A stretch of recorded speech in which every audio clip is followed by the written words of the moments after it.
The world is changing faster than ever. Technology, industries, and even human consciousness are evolving at an exponential rate. The question is, are you evolving with it? Those who resist change get left behind. Those who master adaptability don't just survive, they thrive.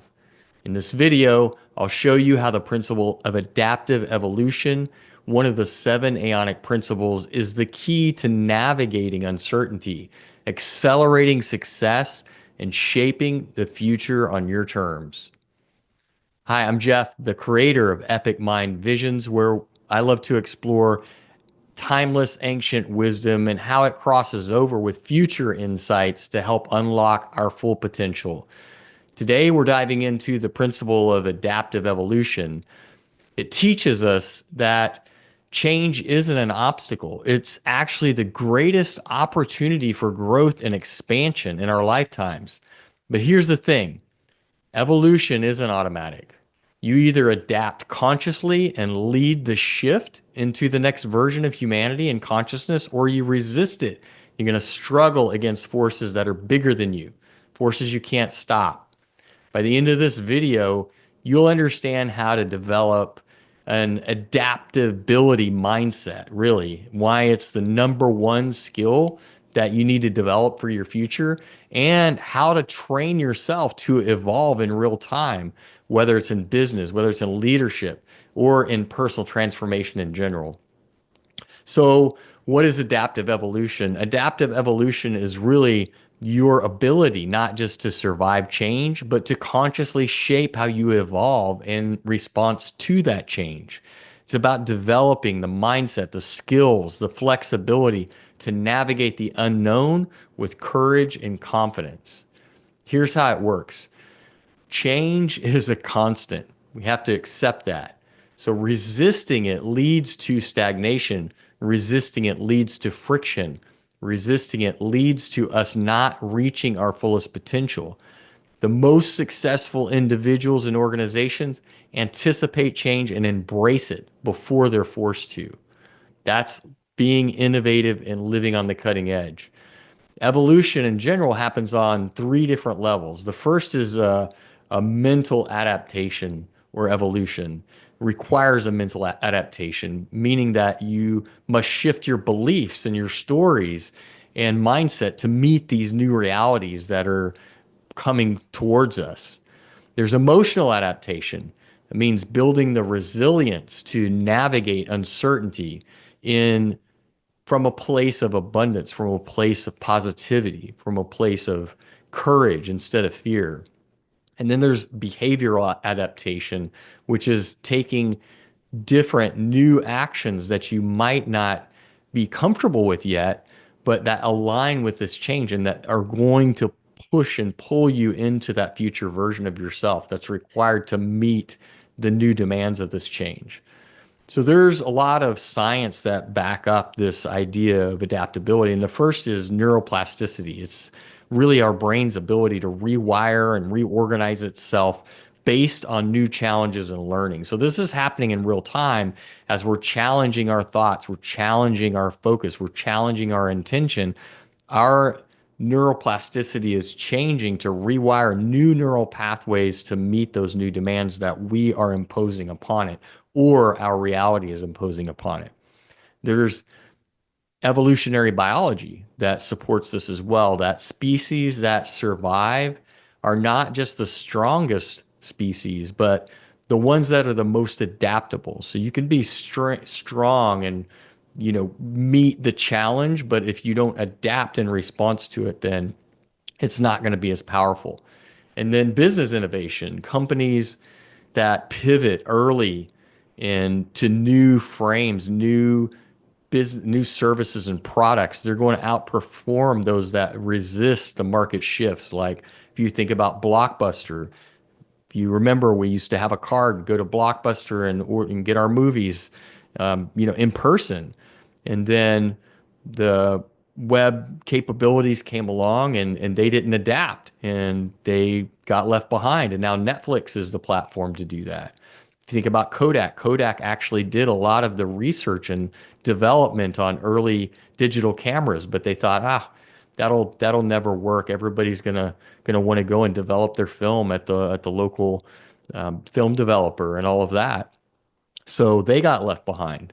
So there's all of these examples in the marketplace of companies that saw the change even, but they refused to adapt.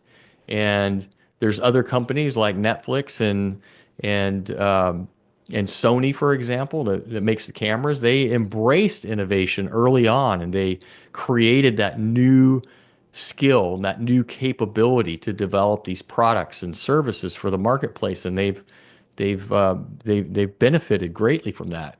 So in entrepreneurship, specifically in startups, but in big companies too, right? Pivoting in response to new market trends and changes are essential to staying relevant versus a corporation or a company or your own business that you're resisting growth. You're not adapting to the reality. So how does this apply even deeper in business and entrepreneurship? It's about pivoting before it's too late, right? So the most successful business are they're constantly evolving, challenging themselves before the market shows up and challenges them, because a lot of times that might even be too late.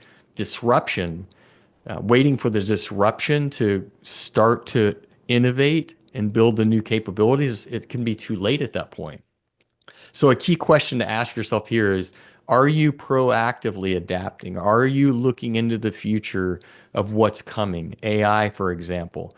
Or are you just standing back and waiting for your world to fall apart, for you to be left behind so that then you're actually forced to change? Which one is it for you? Really do that assessment so that you can understand where you fall in this paradigm. Amazon, for example, started just as a bookstore, right? Jeff Bezos thought, well, people don't want to go to the bookstores anymore. They want to buy books online. So he started there, and look what he created. He created Amazon. It's delivering all kinds of products every single day, dominates everything, cloud computing and AI, because it evolved with the market shifts and kept adding capabilities, adding capabilities. Airbnb did this to some degree with when they adapted during the pandemic, right? It's like those services weren't as relevant because people weren't traveling as much and all that. So it shifted to urban rentals and local experiences rather than out of town shorter term stays, right? So leadership, in this sense, being adaptive evolution or integrating adaptive evolution with leadership is really creating the capability and your ability to guide others through change. This is what great leaders do. They're not the ones who resist change. They're the ones who embrace it and actually lead others through it. And that's what I want to express to you all on this channel and through these principles, is that leadership requires change, and being courageous and understanding what is coming towards us and adapting to that now is really what the evolution is all about, in my opinion, what we're here for. The key question here in leadership is really to ask yourself, are you creating an environment of adaptability for those around you? Perhaps it's people on your team, your family, for example, your friend group.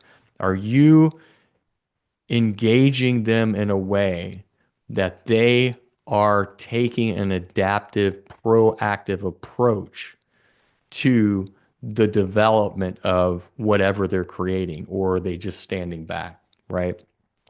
In your personal life, with your friends and family, for example, continuously creating, developing this mindset to thrive in uncertainty is going to build the resilience that you need to overcome the challenges that come your way. If you fear change, for example, it will drastically limit your potential. You're not going to be able to reach those higher levels of your potential if you're in fear and if you're not adapting proactively.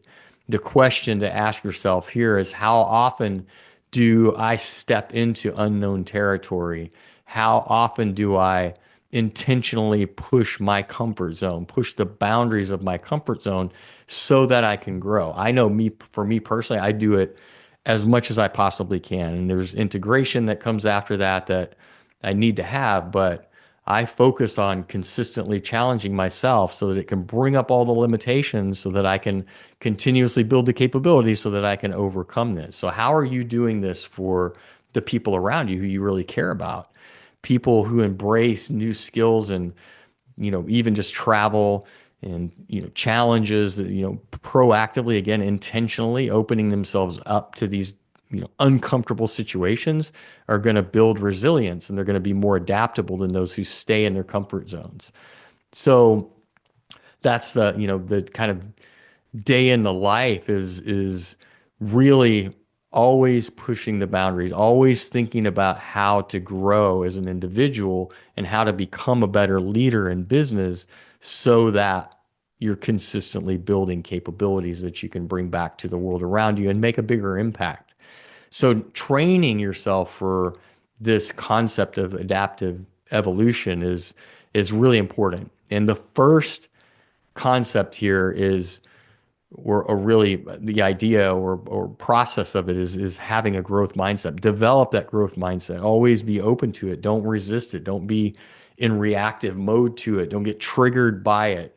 When you think, oh, that thing that I thought was so certain in my life, that stability that has been so alive and certain in my life, it's going away for whatever reason. I'm going to be in fear and I'm going to get triggered and I'm going to be reacting. No, go in and think about, wow, this is going to make life better. And here's how. Start to develop the growth mindset so that your neuroplasticity again starts to show you the ways that you can create the life that is going to take the next step.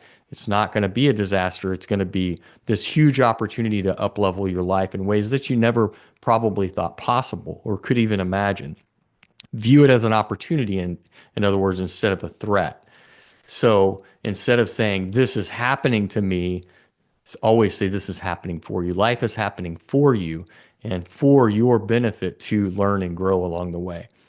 The second thing is to increase your exposure once you've developed this mindset. I mean, all these things happen simultaneously in an interplay, but develop the growth mindset and then increase your exposure to the unknown, meaning actively seek out new challenges, seek out new ideas, new experiences, things that can test the edges of your comfort zone in every moment. Consistently be doing that, pushing the boundaries for yourself.